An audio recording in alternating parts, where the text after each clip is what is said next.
Welcome to the Multidimensional Creator. I'm Evangeline Hemrick, your host. Side effects of listening to this podcast may include becoming radically sovereign over your life and taking full responsibility, breathing deeper, moving in new ways that make you feel really good, doing energy work on yourself, your animals, your land, and the planet. Trusting your intuition, grounded clarity, and inspiration. So consult your intuition before proceeding further with the podcast. Hello, beautiful creators. Welcome back to the Multidimensional Creator podcast. Today, I want to talk about something that has completely changed the way I look at success, happiness, relationships, love, money, visibility, growth. It's called the upper limit problem. Have you ever heard of it? I'm sure you know about it. You may have not heard that term yet. I recently read Gay Hendricks' book, The Big Leap. And while I was reading it, I found myself putting a lot of pieces of my own puzzle together. And I was like, oh, that explains a lot. Not only does the upper limit, or like a new phrase that's been coined as a verb, upper limiting, not only does that explain things that have occurred in my own life, but it explains a story I've been piecing together for decades, the story of my dad. And this term, upper limit, it reminds me of how the term death doula came to be just like in 2001. And I was death doula-ing long before 2001.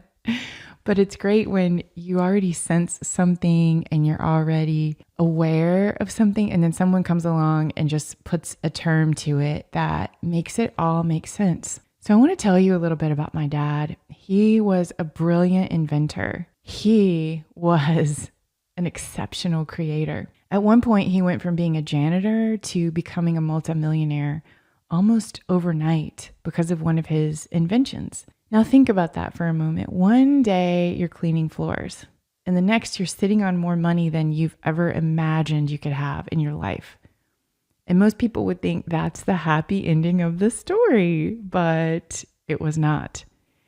And how many times have we all prayed for something and then we get it, and then it comes with a series of problems we never even dreamed were possible either? What happened to my dad next fascinates me. He couldn't hold that level of abundance and success. The money disappeared. The success disappeared. Addiction took hold. There was jail. There was chaos. There was divorce. There was so much self-destruction. Just thinking back to everything that he went through. Oh, like I can still feel it in my heart for him. How painful the years were that ensued after so much excellence and magnificence in his life. And for many years, I wondered why. I wondered why someone would work so hard and then lose it all. Why someone would create success and then seemingly destroy the very thing that they wanted. And I don't think that he understood what was going on at all. But now I do. My dad hit an upper limit. So what is an upper limit? It's what happens when your life expands beyond what your nervous system believes is safe and true for you. Now, listen to that again. Not beyond what is possible, not beyond what you deserve, but what you feel is safe in that supercomputer programming of your nervous system. So we think we're seeking happiness, we think we're seeking love, abundance, success, but subconsciously, many of us are seeking familiarity, and familiarity often wins, unfortunately. So when I built my own business, I started seeing similar patterns, not in exactly the same way, not as dramatic as what my dad experienced, but I could feel it. Things would begin to go well. New opportunities would appear, money would come in, and suddenly my mind would create problems. I would overthink, I would worry. I would find something that needed fixing and create stress where stress hadn't been existing before. Does that sound familiar? Here's the thing. The problem is not the success or the abundance or the visibility. Our problem can be that the nervous system may never have experienced these things consistently. So when they arrive, the body can interpret expansion as uncertainty, and that can feel like danger. The nervous system doesn't always distinguish between this is unsafe and this is unfamiliar. And take a deep breath with me on this one. That changed everything for me, my friends. That was the game changer. As someone who works with energy every day, this idea hit me from another perspective too, from an energy work perspective.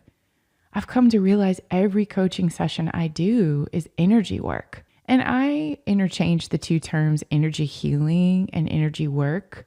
When you hear me say one, it's totally the same, one and the same. Every business consultation I do is energy work. Every healing session is energy work. Because you know what? Every thought you think is affecting your energetic field, your biofield. It's creating your world. So we're not just simply changing our thoughts. We're expanding our capacity for what we can hold with every action we take.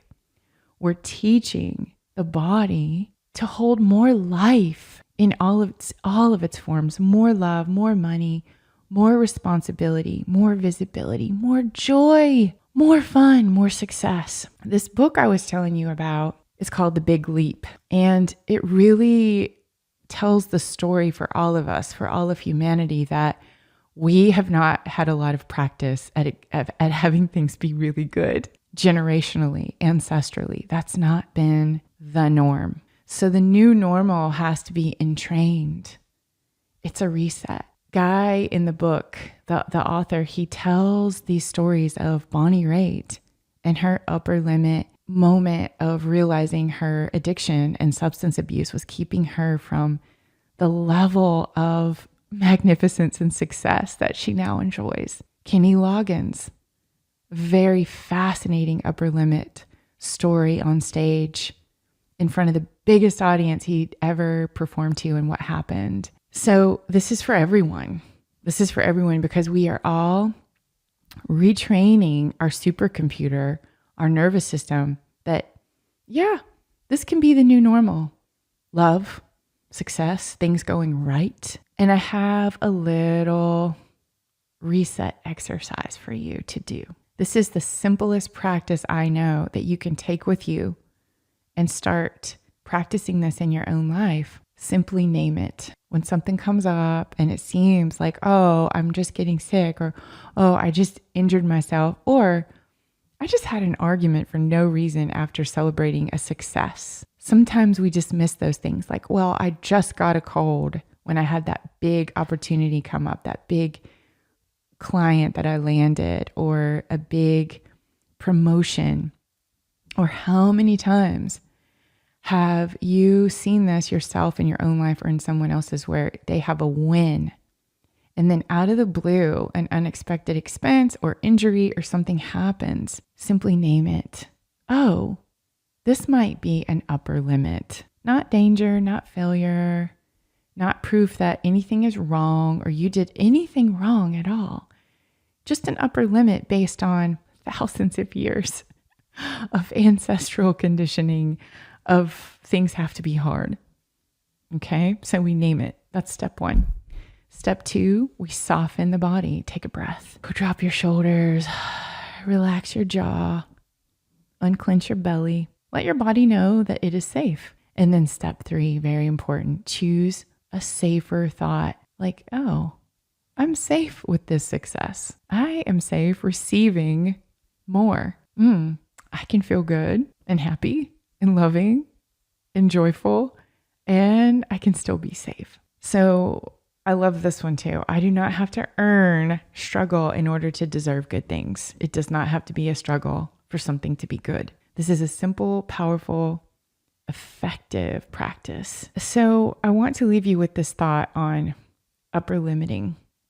The discomfort you feel when something wonderful enters your life is not necessarily a sign to like just retreat from this altogether.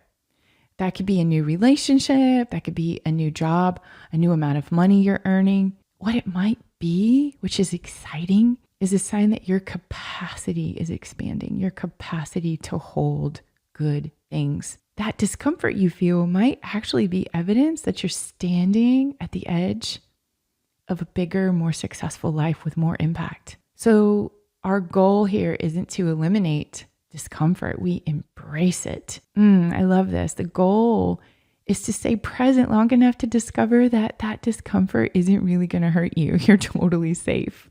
It's just growth. It's just expansion. My gosh, I remember when I started my online courses and I launched my first course, I was terrified.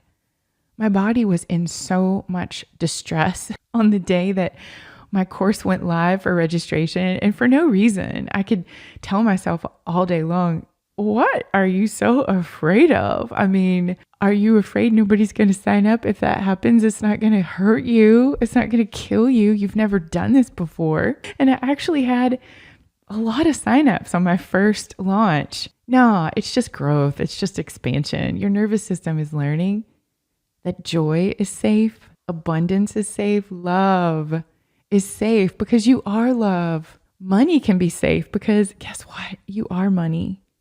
You are abundance. And when you can stay with that feeling long enough, you stop sabotaging the very things that you've been praying for all along. You begin to hold them. You begin to embody them and create from that space where real, true abundance and success can happen for you and you can sustain it. So I think about my dad and I'm so grateful. I'm so grateful for everything that I was able to learn from him. Because when I felt those feelings arise in me of like, oh no, how can I hold this? This is so big. This moment that I wanted is here. And now it's so big. And what kind of responsibilities are going to ensue from now that my life has expanded this far? Thanks, Dad. Thanks for teaching me how to create consciously, how to choose coherence. And just know this, you are capable of holding far more good than you've been taught to believe. Because that's what I loved about that book, The Big Leap. He talks about how a lot of the stories we were born into that we're still carrying around with us, they're simply just not true. And they weren't our stories to begin with. So this is our moment, you guys. It's time to unpack. It's time to let go of everything that is not of you or for you. And I want you to remember this little 3-part exercise. In review, what do you do?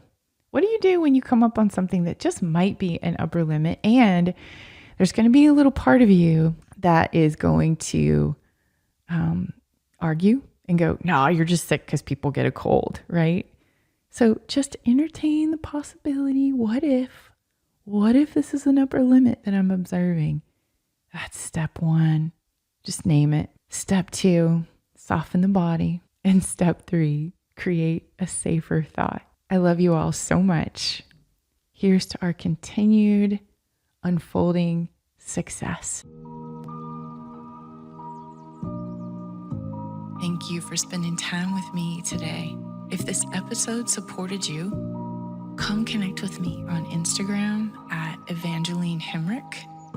You can find my website, evangelinehemrick.com. And we also have a supportive community for multidimensional creators like you on Facebook. To go deeper with me in one-on-one work, you can book a private session with me on my website. Until next time, stay embodied, stay sovereign, and keep listening to your intuition.